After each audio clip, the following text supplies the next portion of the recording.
Welcome back to another episode of Musicians Exchange Podcast, Season 2.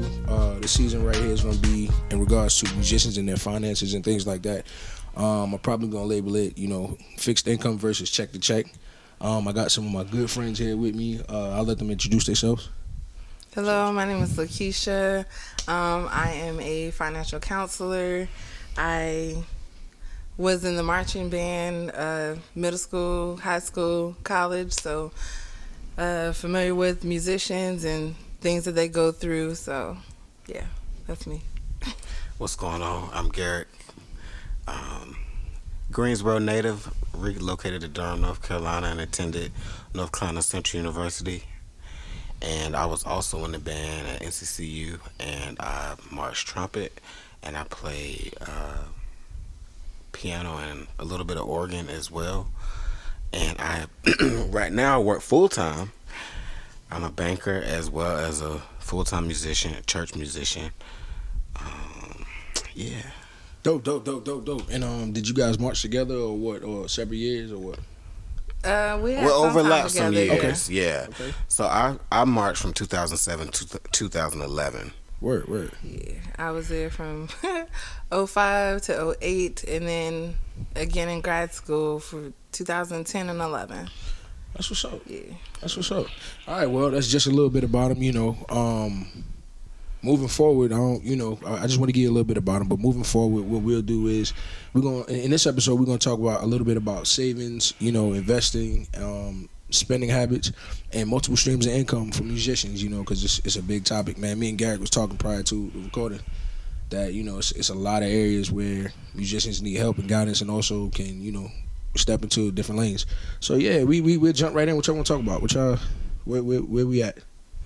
I think one of the first things we could talk about is the difference between fixed income and living check to check. Facts.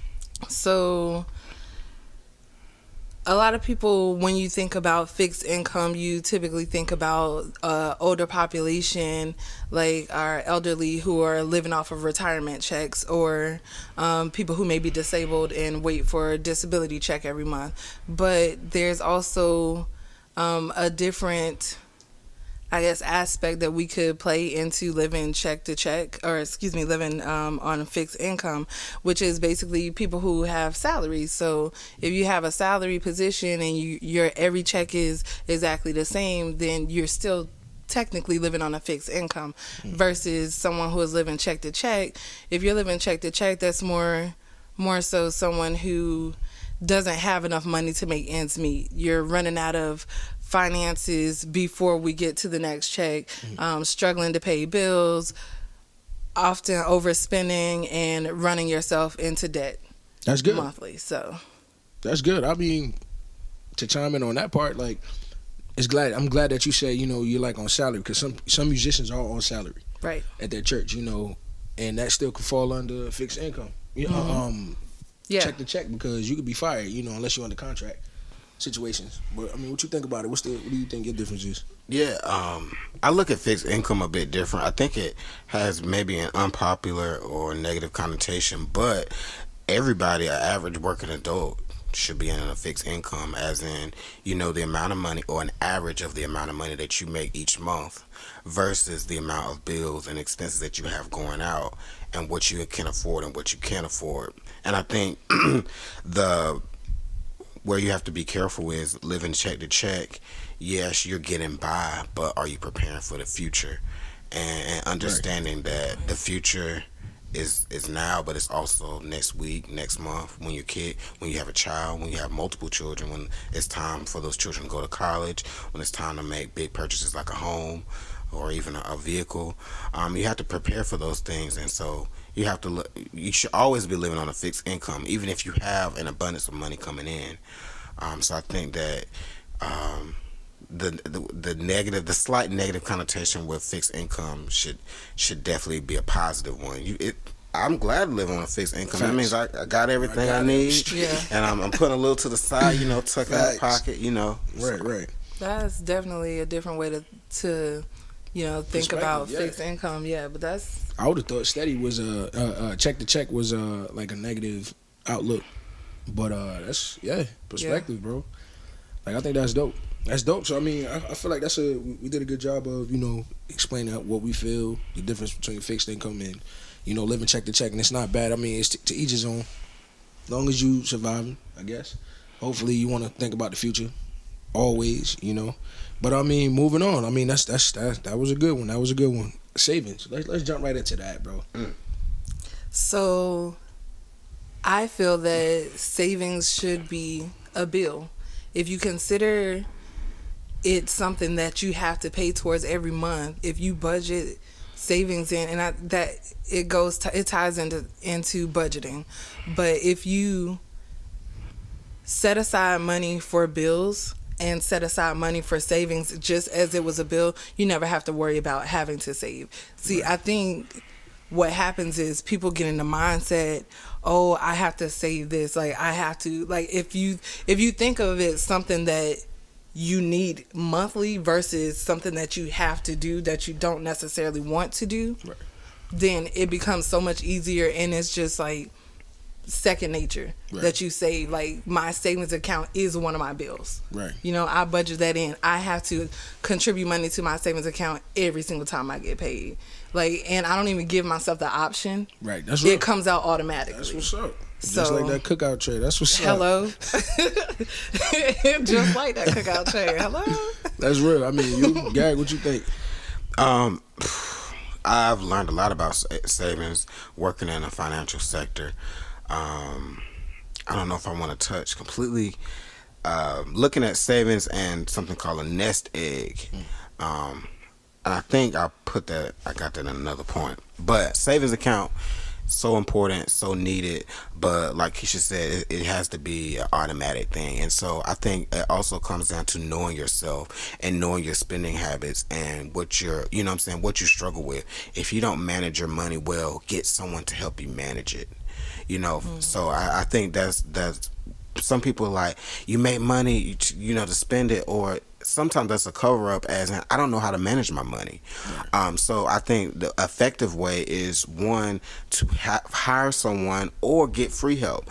There are plenty of credit unions. There are larger banks that will do financial counseling for free. Or there are other resources, and then reading. I think it's really important. I always love to hear about what a millionaire states, what the things that they spend their money on versus the things that they don't spend their money on.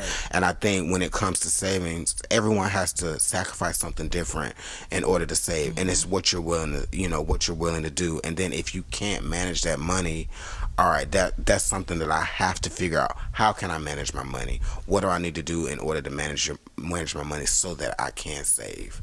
That's real. And it's really not as difficult as it seems. The first step to managing your money is create a budget. Know where you're spending your money. Actually, that's number one. Let's put that at number one. Know where you're spending your money, because you can't budget your money until you know where your money goes. Ain't no record of it. Like, that's one thing I said. Like, keep everything that you spend. Keep your receipts. Keep your receipts. Do this for 1 month. Even if you can't make it 1 month, say if you get paid bi-weekly. Yeah. If you get paid bi-weekly, do it for 2 weeks. Keep every receipt for everything that you buy. At the end of the 2 weeks, look and see where you spent your money. From there, you get an idea of where your money goes. That way you can create a budget that works for you, that allows you to create a savings account, that allows you to create that nest egg, that allows you to have an emergency fund, because that's another thing about savings. You don't have to just have one savings account. You can have savings that are subjected to different things. So if you want, that you're going to need a new car in a couple months, or maybe within the next year you're going to need a new car, start a savings account for that. Right. And they can be temporary savings account. There are other things like that you can do at financial institutions that Garrick can probably speak a little more on, like short-term savings, short-term investments, stuff like that, that will turn your money around a little bit faster for you, get a little bit more interest on it than versus just sticking your money in a savings account that can help you accrue money market and all that. Exactly. Yeah. So, that's real. I agree. I mean, because I'm gonna keep it hot with you, man. A lot of musicians, I don't know people's situation, but that's a conversation we never talk about, bro. Yeah. Or, well, we've never talked about coming up. It's like, yo, how much you got in your savings? Like, I do that now with all of my homies, just to motivate. But It's like we never talked about, how much you got saved. That's not going to be touched, or how much do you got saved for future purposes and longevity for other situations. So I mean, I think it's definitely important. So while we on savings, man, I came up with a crazy question, bro, which kind of makes sense. How is saving different as a musician being single and then one that's in a relationship? How important? Speaking, whoever, yeah. Speaking as a single musician right now, you have. To me, being a musician already is about the hustle to some degree. You have a passion and you're trying to make a living off your passion, and there's nothing wrong with that. But they're also going to come with challenges. Hold on, I got a whole bunch of things running in my head now. Real. That's real. It's being single and saving is. I don't necessarily think that is either more or least important whether you're single or in a relationship. Yeah. Saving is just important anyway. Like, you need to be able to have something set aside for emergency situations, whether you're in a relationship or not. Now, I can see it possibly being a little more challenging if you're in a relationship, especially if you're in a relationship with someone who is not financially stable themselves. That too. In that case, though, people have to hold their own weight. Okay, facts. I mean, people have to hold their own weight. I can't. Two broke musicians can't date. It's gonna be. I'm not necessarily saying that, but y'all, like, it's like Garrick said, you got to be about that hustle. Yeah. I'm not telling y'all can't be together and y'all can't be happy, but y'all you gotta have do the something thing in the pocket for yourself, because it's just you. Yeah. Like, when you're single, like, you don't have. Unless you're fortunate to have, a parent or something that financially can provide for you, it's all on you. So when you fall down, you got to pick yourself back up. You don't have a spouse or a partner, a significant other to rebound if you lose your job. So you always got to have another stream of income coming in, or a backup plan. And I think that's really key. It's just like they say, have a plan A, have a plan B, but you really could have 26 plans, a plan for every letter of the alphabet, and still you need more. So you gotta be on your toes, always have something in the pocket. And it's great to have a trade or something that you can do to make some additional money to make ends meet whenever something falls apart. I think it's all about the recovery, and just knowing that I got me, with God. So that kind of strikes a little bit more of a question for me then, because and I think we have maybe had this conversation before about musicians not wanting to do something else on the side in addition to music. Yeah. What's crazy is I was just telling Garrick, man, I was able to put it in a few words a couple years ago. When you're able to put it in words, it's like, all right, bro, I kind of got it. I choose my stability over my passion. I say that to some of my homies. They're like, yo, you tripping? What? Like, nah, bro. I need to have some transportation. Right. I need to be able to wash my back, bro. Like, I can't be living with the homies. And, like, I'm just being very honest with you, man. Like, I work too hard to be out here being a roommate forever. Yeah. I work too hard to be having my car broke down in the middle of the street, bro. Like, nah, dog. Like, even when I seen you get the Impala first, I'm like, yo, homie doing it, bro. Like, all the homies around you gotta be, doing their thing, but it's like, we gotta be moving forward, and somebody gotta be making sense. So, your stability, literally, your bills, bro. It's one thing to come in. A lot of people come into areas based off when they go to college. They get the roommate situation, and that's cool. And they building, they learning. But you gotta catch it early, bro. Yeah. Start saving, and it comes, like you said, it comes with maturity, bro, to be able to choose your stability over your passion. Because a lot of cats is like not trying to hear that. I'm going to do this regardless, 100%, and then going to tell you later on, yo, I struggled a lot, bro, to get here. Nigga, it was on you.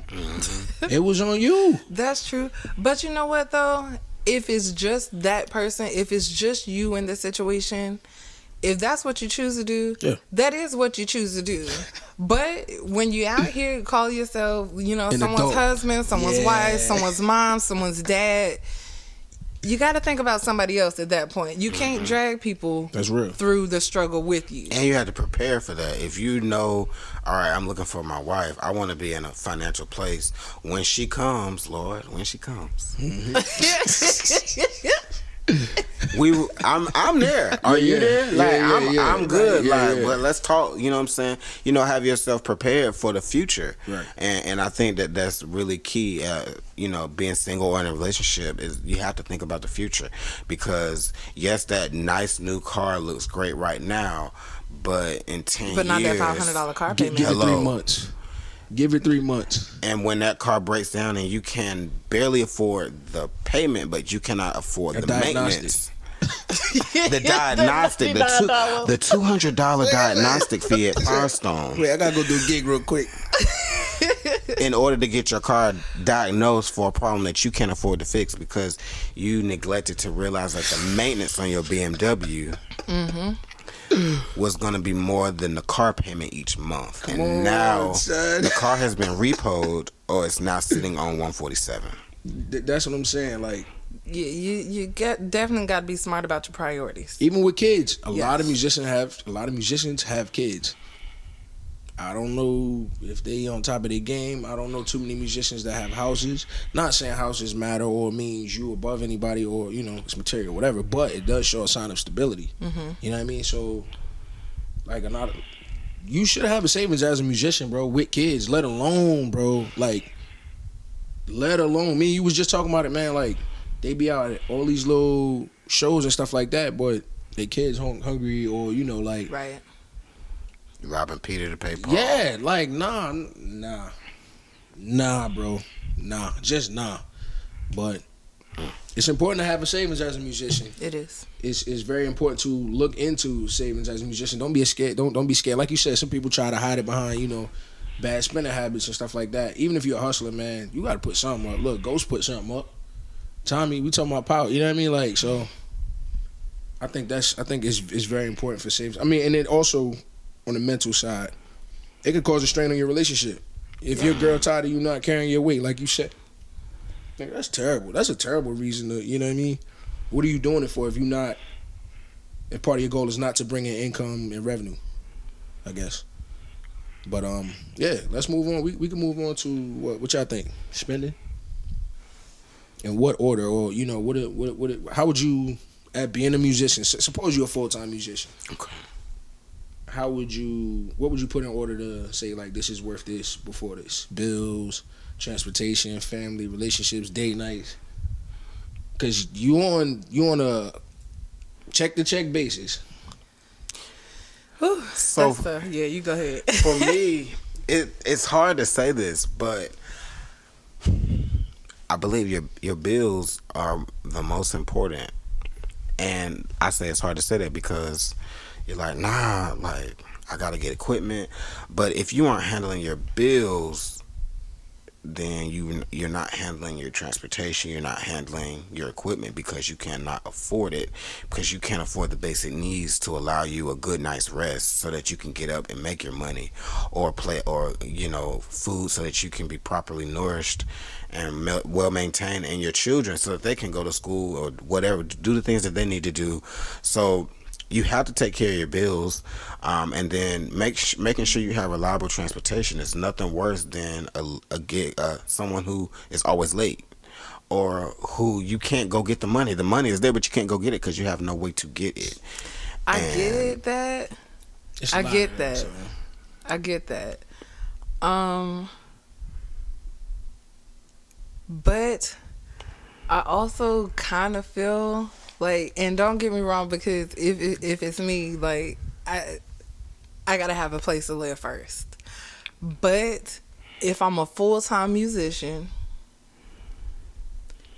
and this is how I make my money, this is my only source of income, I can't make my money without having the equipment and the transportation.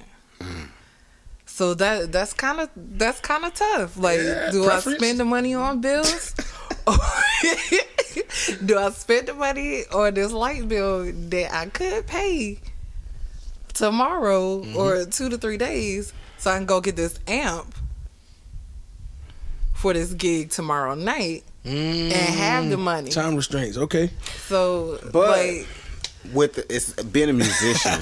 that's tough. It's a small world. Yeah. And I feel like if you treat people right and you're a pretty good person, you should have the resources to be able to borrow. And look, bro, you know my situation. But you want me to borrow from other musicians who are in the same situation as me? Okay. Because that's my circle. I'm a full-time musician. Yes. My circle is other musicians. Am I saying rely on someone? No, but as a musician, it's a tight-knit community. Like, Right. and most musicians understand the struggle because many musicians are in the struggle. They may not be in the same struggle, but they have been in that situation, or they are currently in that situation. So I believe it's definitely a balancing act, but you have to look at the long term. And long term, I need to keep a roof over my head. Even if I don't have a sax to play on and I have to borrow or I have to rent one, but I have a roof over my head. It's a tough. Yeah, it was decisions, bro. Yeah. Like, that's crazy. Like, but that's exactly why I was down with this episode, because these are things musicians think about, bro. And the new equipment is not cheap. I'm talking keyboards are $3,000, saxophones and horns are. Yo, they cost more than what I thought. Right? Yeah, $2 or $3,000, like a real one, A trumpet, good like one. a professional horn. Yeah, it's like You paying for it? Yo, I didn't know they was like that. Like, just the nigga, same as a board. they good, but you ain't gonna make that much in the band because they go based off of what you play, pay rate, which is another topic. But yeah, it's a fight, bro. Figuring out what you gonna spend. Me, I would say. And then you also have the people who try to put $5 here, $5 there, $5 everywhere. You know what I mean? Like to make everybody happy. But like you said, That ain't me. I feel you, bro. Like, Getting off. yeah, Done spread that money so thin, now it's worthless. Can't even go to McDonald's. Ain't nobody eat McDonald's no more, bro. Like, that dollar meal is a wrap. Like, even cookout done went up. So you really gotta make decisions, Taco Bell. Like, you out here eating unhealthy, nigga, because you on a budget or whatever, or you gotta make stuff last, let alone tithing, bro. Like, me and him was talking about that. I feel like tithing would be my number one thing now, and it has been for the last couple of years. Like, some of the homies, one of the homies said something to me, it made crazy sense. He's a musician. He was like, Tony Williams was like, stop asking God for more money, but ask him to instead increase your tithes. Most people, I mean, even paying your tithes helps you manage your money, bro. Be a good steward. I mean, knowing the word and stuff like that. But a lot of cats don't know what 10% of money is, bro. I'd be looking like, yo, what? It's easy, man. You can't give $10 off 100 or like $1 off of $10, bro. Like, people like that, bro, you're not gonna get blessed, bro. Period. Your money is not gonna stretch. You're gonna have more month than money at the end of the day. So I kind of now, based off adding my going to church and stuff like that, knowledge or whatever, but I would pay my tithes first. It's tough. It's not easy. Figure out where you can eat at mom's crib or somebody's crib, or get you something to eat. But and then gear, whatever you get, man. Even if you got to get a mid-grade level type of gear or whatever, like not the top of the line, get it and freak it. Yeah, and take care of that. If you the musician that you think you are, it's not the gear. It ain't the shoes. They not gonna make you play like Jordan, bro. Like, you know what I mean? So, but yeah, man, like spending, bro. Like, I don't know, man. It's very vital. Spending as a musician, you really gotta make sense. Yo, it's been times I had date night. Shorty like, yo, I want to go out. we can go Go out to to this house. Like, I just made $50 though. Like, and you want what? Like, that's the whole check right there. See, this is a whole nother topic. I'm telling you, it might have to be two parts to this topic. episode, cause like that's another, but that's a problem. She don't want to hear that. Dates don't have to be like that, ladies. Dates don't have to be like that. If that man is a talented musician, let him take you to the park. Y'all can have a glass of wine and he can play that saxophone for you. Like, I'm just saying. When we talk about a musician, then he better play the cadence of a lifetime. You hear me? The cadence of a lifetime. You would go on a date and let a man set up a drum set in the bush and be playing, bro. Like, yo, babe, help me with this gear. Nah, Keisha. Look, if this what we got, that's what we got. But you can't, until we have better. But you gotta be like, I'm blessed with a creative streak. But you gotta be creative. Like, if you ain't got money, like, you know what I'm saying? Set the room up nice. You know what I'm saying? Clean the sheets. Yeah. You know what I'm saying? Like, set it up nice. You know, little Netflix. Yeah. Little Netflix. Then, like, cook her something. Yeah. If you can't cook, buy her something, but act like you cooked it. You know what I'm saying? Yeah. Like, something small, and then switch it up from You ain't time gotta to spend a time. lot. You know what I'm saying? No, you really or don't. Groupon. Like, if you're gonna spend the money, like, at least find a coupon. You know what I'm saying? Like, do something small. Like, you can do things small with a few dollars, and it go a long way. Like, you know what I'm saying? But you might have to put some thought into it. But Google. Even as a musician, yo. As a musician, planning date nights, bro. Like, if you want to decide where you want to take her, nigga, just Google the menu prices prior to. Yeah. Don't tell her you gonna go to Angus Barn, And then you get up find there and out, like, ooh, I have an onion ring, please, as my I entree. don't even want that. You get a I just take napkin. a water. I'll take a diet water, please. Get a water. Hold the limit. I was like, hey, yo, like little stuff like that, bro. Like, believe it or not, people would laugh at it, but it's real. Like, bro, it's still at the end of the day, you are working on a budget. You got to make sense of what you're doing. Like, your next gig may not be Sunday. You might get fired that Sunday. And you just burnt that $50. You just ate it. I hope the garlic bread was good, bro. Like, so I mean, But yeah, like, so when I tell people about spending, like, or controlling spending, it's very easy to control your spending. It's not as hard as you think. It's all mental. The same way that you can cut back. I was about to say, try to control your eating habits. That's exactly what I was gonna say. Eating out is a The beast. same way that you cut out sugar Look. and 21 days later, like, you're not craving it, is the same way that you can cut out spending. Like, it sounds funny, or like people may think it's tough to control your eating, but you can actually do it. 21 days is literally all that it takes. If you cut back your spending to only buying the things that you need for 21 days, when it comes to that fourth week, you know, the day 28, it's like you're not gonna have the desire to go out and spend money like that. I'll tell y'all from experience, because I don't spend no money. Go vegetarian. Nah, vegetarian is expensive now. The meat's costing too, boys. Nah, but I you know feel what? Like, this sounds real.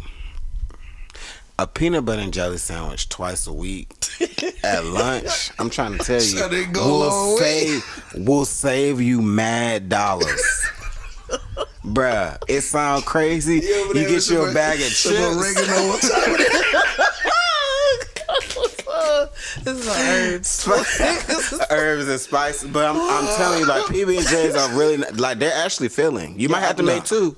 You might have But- to make 4, bro. Like, But I'm saying you could eat you could really eat lunch for like $3, less than that. Like, you get a even whole on loaf 4 of for bread. 4s. Like, you get tired of it. I mean, it's unhealthy. You know, that's another topic, bro. It's like, you know, it's multiple parts to life as far as a musician. But nigga, them 4 for 4s, they add up. You know, Chinese add up. You know, I used to eat Chinese every day, but stopped giving them my money because they nasty. But you know, it's like, yo, I agree. Kitty. Peanut butter and jelly. What you be eating at work? Oh, different things. To be honest, like, I had given myself a $40 budget. So For the week? 40, yep, Okay. $40 a week in groceries. So I go to the grocery store, and I might get like a bag of tangerines, some bread, some cheese. I like grilled cheese, so you know, different things though. But every week that I go, like, I might get something else that might last You a right, little you longer than right. the first week. Like, You know, nigga, I had this for last week. Let's put it together now. Right, exactly. But once you get in the habit of that and limiting yourself to only $40, it's amazing what you can get at the grocery store for $40, and that will actually last you for the whole week. Because I'll get like a box of oatmeal. That's enough. Like, I think it's 10 pouches of oatmeal. Yeah. So I got for a week and a half. You know, breakfast. But it's little things that you can do that you wouldn't think, you know, I guess, or wouldn't care to do initially, but once you get into the habit of doing so, it's amazing how much money you can spend. Like, limiting myself to $40 a week food budget, I have saved over $300 a month. And I think a lot of it comes down to is the planning.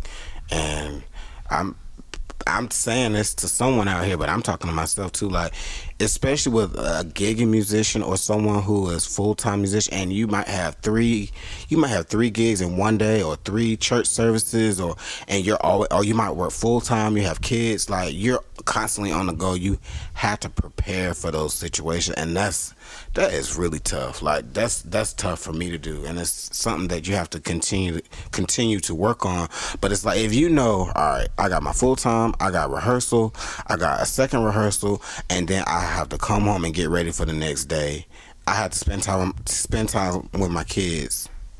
You gotta prep. You have to prep something. If that means prepping a sandwich, like, just to get you through to the next meal, because you will end up, you'll end up at McDonald's. You'll end up Bojangles. Fresh, It's one quick. foot long, like $9, and the tax crazy, easy $10-11, bro. And it's like, dog, I should have just made something before I before I left the crib. Like you said, get you some $10-11, tangerine. you could have fed everybody. Yeah, like, or ate for real good, not on the rush. And had something left over for yesterday or tomorrow's lunch. Look, so it matters, because even me being on the road with wedding corporate bands and stuff like that. Yeah, you go out there, you make your change or whatever, you make a nice little penny, but you're going all day. You're gonna eat all day. Most of the time they feed you. Most of the time sometimes they may not.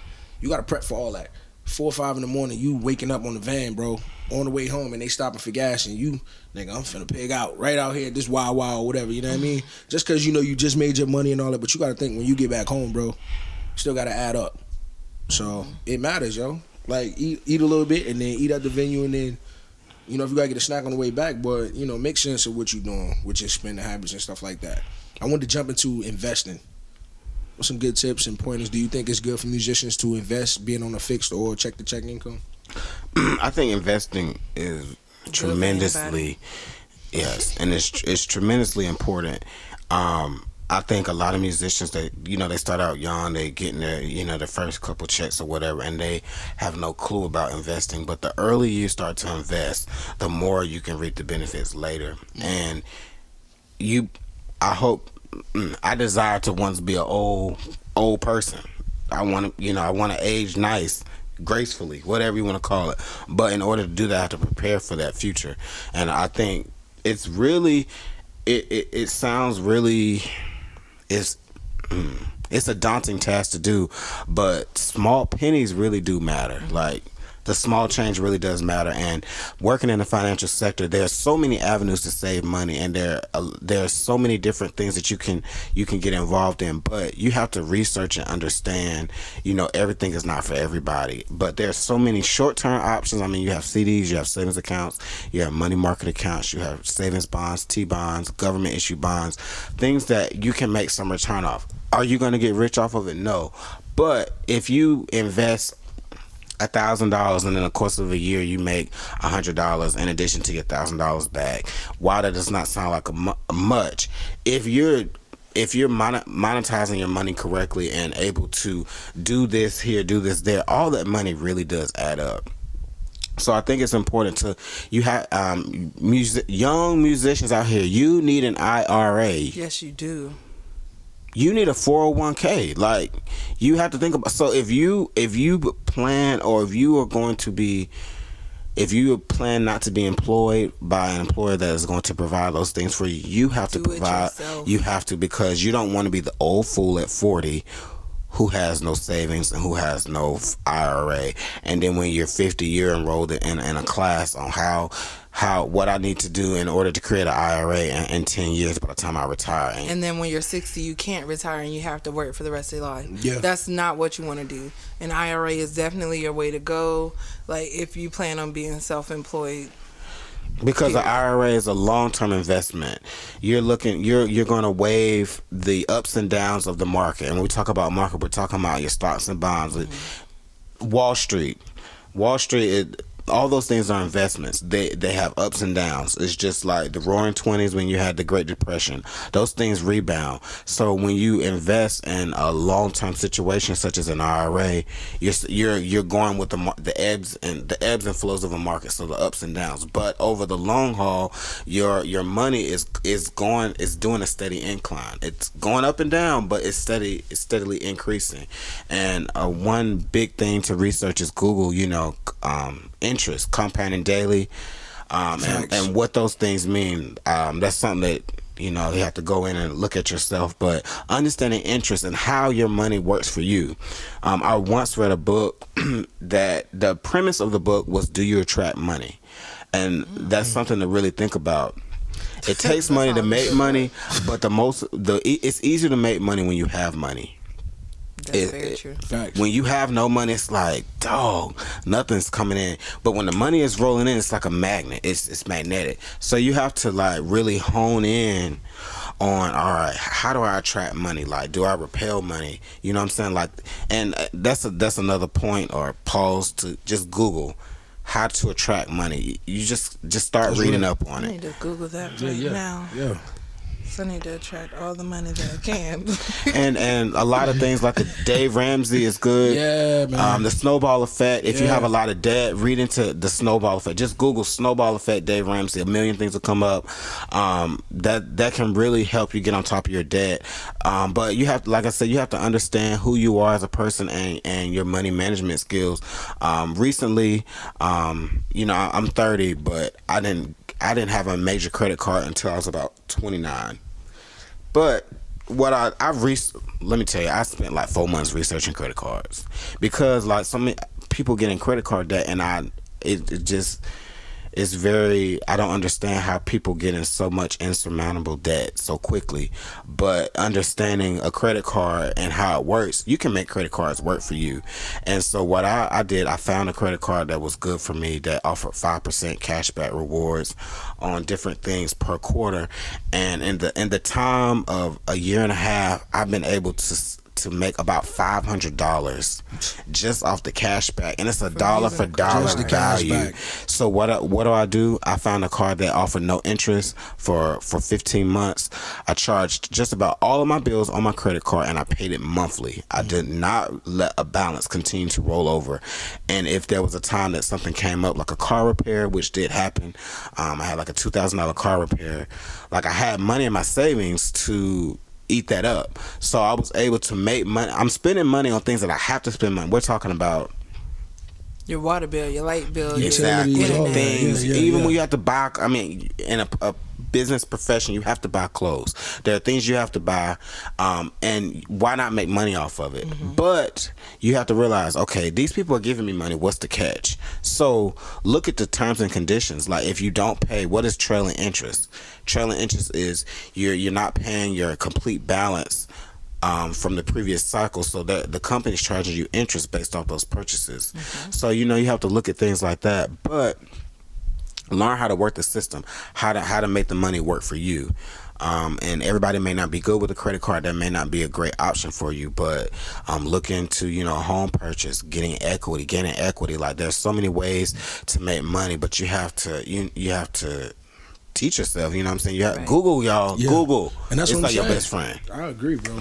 The sad thing is, especially for people who look like us, black and brown population, there's not many people out here to teach us these things. Who's informed on it? Right, exactly. Like, bro. Because just going back off of history, what situation did we have where we had good credit?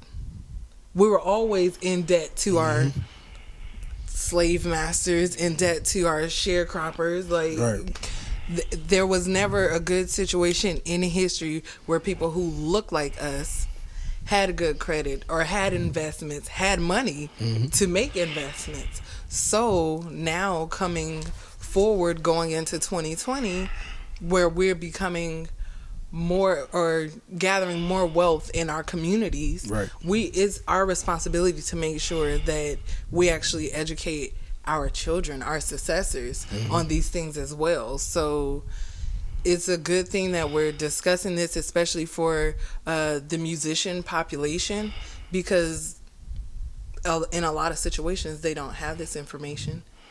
And if they don't have this information, then therefore, how can they pass it on? Right.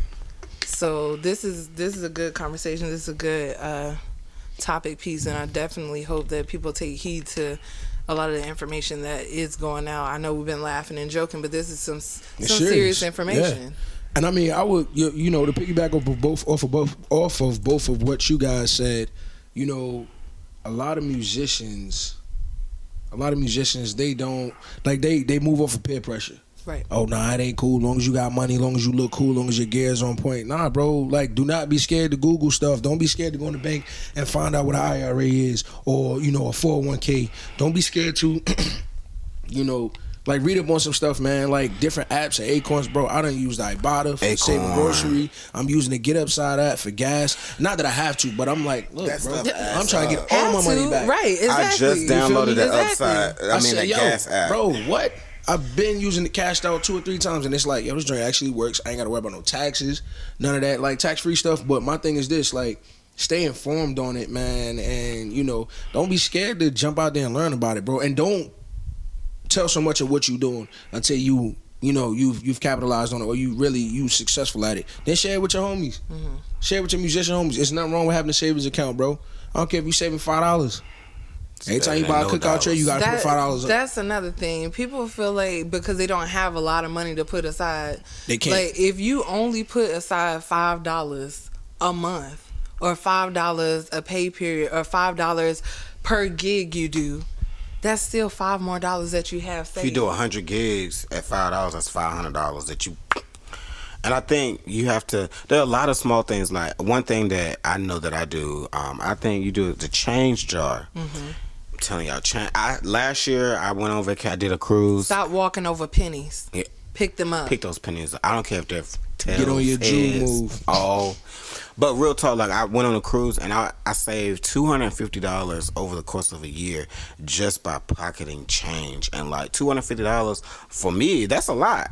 Like, that was a little less than half of the cost of my cruise, but it's like that's $250 essential free dollars that I'm not missing just by throwing a roll of quarters in there. You know what I'm saying? Asking somebody for a change for $1 and just throwing it in your change jar. And you can also do like the $1 bills. Like, anytime you have extra $1 bills at the end of the day, just put it in an envelope and just let those. So if you do a lot of small things, those small things add up really quick. And I would encourage everybody to do, you know what I'm saying, save your change. Like, make change on purpose. In the car, I do it. Yeah. I do it, and I leave it in, like, I've been blessed to get 2 cars, but, you know, it's changed in the ashtray and in the side of the door on both cars. When I get tired of them, you know, falling out when I close the door, I just take it all up, bring it upstairs. Mm-hmm. And it's like, and it adds up, bro. Not that you have to use it or you got to cash it out, but it's just good habits you want to have. If I just need a quick little vacation one day, it's $300 sitting in my change drawer. Like, $300 sitting in my change drawer. Like, not $10, $300 in change, bro. Like, and we typically don't like to go in the change jar to pay for food. No way. I'm gonna break this $1. Let me get that. Because for whatever reason, it's embarrassing. Yeah. Like, let me go get this quarter real quick. And then we going to see.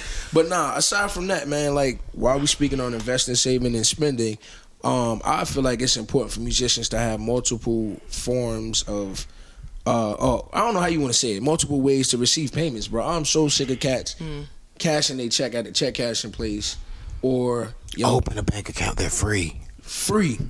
They're somewhere is free. A credit union, a bank. You don't got Wells Fargo, anybody. They not all free, but go to the free ones for now. True. You don't got Cash App. You ain't got Venmo, bro. I got Cash App, Venmo, PayPal, Zelle, like whatever else. Like what I meet you in person, bro. Like, hello. Come on, like, we all love cash. These cats, but if you ain't got no card to meet them in person, and you ain't got no debit card to get no Cash App, stop using check cashing places, people. It's free. You're giving them free money. You need guidance, bro. Because if you're doing it in vain, if you ain't even got a form of a way to get your money, bro. Yeah. Like, what is your goal? And Cash App now, if I'm not mistaken, they now have a bank account that you can use. Yeah, you can get a debit card from Cash App. Yeah, Sure can. and you can have an actual bank account with a routing and account number, and that's really big because that allows you to be mobile. And you should always have because someone may offer you a gig. I don't have My any musician cash got on. sick. I need somebody right now. Or I don't have any cash. I have Cash App. I have PayPal. You might do the gig, bro, and at the end of the gig, yo, they can pay me in one big check. Can I pay y'all tomorrow via Cash App? What if I'm going out of town tomorrow? Now my trip delayed. You know what I mean? It matters, bro. Like, and it's professional, bro. Like, Yeah. it is very professional to have. To me, that's whack, bro. Like, don't send me no Facebook scan joint. Like, I don't put no money on Facebook, bro. Like, nah, what? And I mean, to each his own, but yeah, it's like, do your do. But I think that's important, man. I just wanted to throw that in there. One last question, man. Life insurance, musicians. Adults. Yeah, adulting is a bit overrated, but life insurance is not. The cost of a pair of Jordans is your life insurance for a year. Oh wow! Get in now. Get in now. If you are in your 20s, like, you should be running to find a life insurance agent. Look up whole policy versus term policy rates. Quick, whole policy literally has a cash value after so many years, which allows you to cash out or borrow from in the event that you need money. So basically, in a very, very short, in a 5-second conversation, whole term insurance allows you to have a cash value after you have saved, after you've contributed so much to a fund account for yourself, and in the event that you expire, you have funds that are going to be going towards your family, for your expenses and to not leave a burden on your loved ones.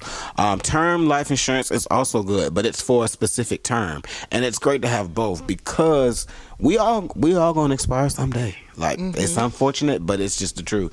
And we don't know the day nor the hour, but it's always being prepared. And if you truly love someone, you say you love someone, you say you love your kids, one of the best things you can do outside of loving them is to provide for them even when you're gone, and not have that type of burden to bear while you're resting. They can't rest because they are bearing your burdens and some of the responsibilities that you had. So do yourself a favor and do your child a favor, or your spouse, or your significant other, or your future wife that's out there somewhere. Do her a favor and purchase life insurance for yourself. It's really expensive, and the older you get, the more expensive it becomes. Yes. So it's very important to establish it while you're young. When you're in your 20s, you can get term life insurance for pennies a day. We're talking about $11 a month. A month, which is a meal Cookout at trip. Cookout. Yes. Like, if you go to Cookout and get a milkshake, and you get like the cheddar style, that's about $11. And also, when seeking a life insurance plan, a term life insurance plan, you want to also keep in mind that the dollar amount allotment that you are seeking, say you have a mortgage and you owe on your mortgage $105,000. You want your term life insurance policy to be at minimum about $115,000, because you want it to be able to take care of every debt that you have, that your family can take over that home. You don't want to put your money into a house and then you die, and because you haven't paid off the mortgage, or you didn't have a term life insurance policy that will pay off the mortgage, the money that you have is null and void and the house goes back to the bank. You want it to be able to pay off those things, your assets, so that your family can have that and still have a little extra. Give them not something to look forward to, but something to hang on to, so that they are not Don't be a burden. in grief and in distress. You know what I mean? So you dead and gone was a full-time musician, and they picking up your burdens, bro. Right. Like, nah, dog, they can't even pay for your funeral because you ain't got life insurance. When you buying all this gear, keep that in mind. Yeah. $11, add that onto whatever you about to buy. Make sure it's covered for this month. You know what I mean? Like especially the younger you are, the easier it is, the less expensive it is. is just, it's worth it. It really is. It really is. And that's another thing that we don't think about. And while we're talking about insurance, health insurance, not just life insurance, but health insurance, because that's another place where we're incurring all of this excess debt to these healthcare facilities, and health treatment is expensive. And your health insurance does not necessarily have to be. There are agencies out there, there are facilities out there that can assist you in obtaining health insurance at a lower cost to you, especially for someone who is self-employed. Facts. I had the Obamacare a couple years ago when I was working part-time and I was being a musician. Because my jobs, they didn't offer it. You know, at the same time, like, and I was cool with it. I had insurance. I didn't get fined at the end of the year. I never went to the doctor either. So, I mean, it's very important, man. And, you know, like I said, man, I feel like we covered a good amount. It might have to be a part 2 for this episode, yo. Like, for real, man. I appreciate y'all stopping through and dropping some knowledge, man. Indeed. Lakeisha, Garrick, Erik. Musicians Exchange Part 2. I mean, Season 2. And we out.